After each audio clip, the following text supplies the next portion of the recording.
Heroes जैसा कुछ नहीं होता, सिर्फ लूजर्स होते हैं। यहां तक पहुंचना मुश्किल था। शक्ति से दुनिया झुकती है, इसे हासिल कर लो। क्या रोहित जूनियर ने कर दी गलती?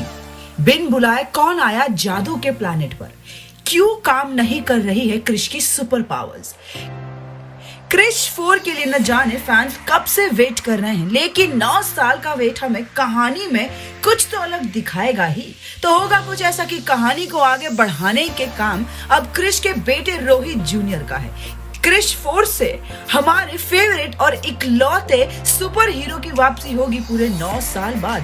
क्रिश 3 मूवी फैंस की उम्मीद पर खरी तो उतरी, लेकिन क्रिश को छोड़कर सारे कैरेक्टर्स किसी दूसरे यूनिवर्स के कैरेक्टर्स की कॉपी लग रहे थे। लेकिन क्रिश की इस नई किश्त में हमें देखने को मिलेंगे नए किरदार पूरी ओरिजिनलिटी के साथ। फिल्म में मोनिटा नाम की एक सुपर हीरोइन होगी जिसका रोल कियारा आडवाणी निभाने वाली है।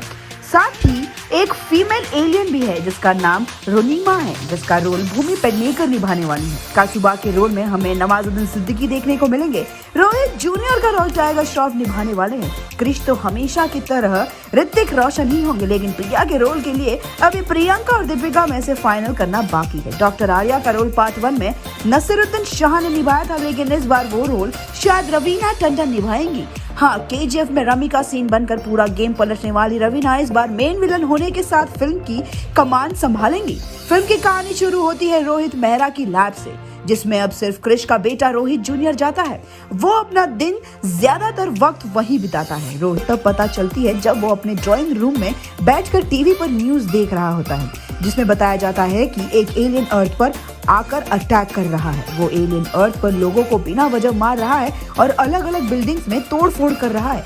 ये देख के रोहित जूनियर समझ जाता है कि उसने अपने कोड से जादू को नहीं बल्कि एक सुपर विलन को बुला लिया है। को वो लेकर चला जाता है उससे लड़ने के लिए। रोहित जूनियर और क्रिश उस सुपर विलन को ढूंढते हुए पूरे शहर ढूंढ लेते हैं, लेकिन वो नहीं मिलता। तभी एक बिल्डिंग के ऊपर खड़ा होकर वो उसके सामने वाली बिल्डिंग में अपनी लेजर से वहां चीजों को जला रहा होता है।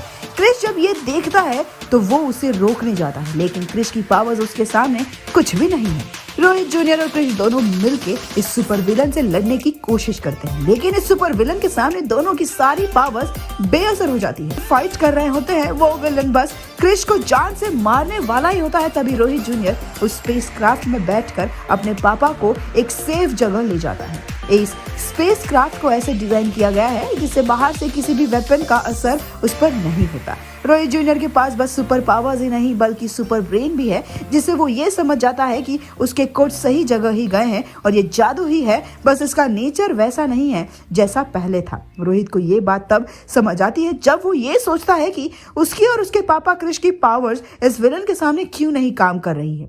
ये इसलिए है क्योंकि क्रिश हो या रोहित, सबको अपनी पावर्स जादू से ही मिली है और जादू के पास कुछ ऐसी पावर्स है जो किसी को ट्रांसफर नहीं हो सकती है और उन पावर्स के सामने ये पावर्स कुछ भी नहीं है। अब बड़ा सवाल ये है कि आखिर जादू ऐसा क्यों हो गया है, ऐसे निर्दयी होकर लोगों को मारकर खुश हो रहा है। ये जानने के लिए क्रिश और रोहित दोनों को ही जादू के प्लैनेट पर जाना होगा। रोहित जूनियर की बनाई हुई स्पेसक्राफ्ट में वो बैठकर दोनों जादू के प्लैनेट पर चले जाते हैं। वहां जाकर उनको जो पता चलता है वो थोड़ा अजीब होता है। तो आपको बता दें कि ऐसा इसलिए हुआ है क्योंकि कुछ वक्त पहले जादू के प्लैनेट पर एक वायरस फैल गया था। उस वायरस ने जादू का डीएनए चेंज कर दिया है और इसी वजह से ऐसा हुआ कि जादू एक सुपर विलन बन गया है। जादू के प्लैनेट पर हमेशा सभी लोग शांति से रहते थे और अब ये सब होने की वजह से उसके प्लैनेट पर हर कोई ऐसा खूंखार सा हो गया है।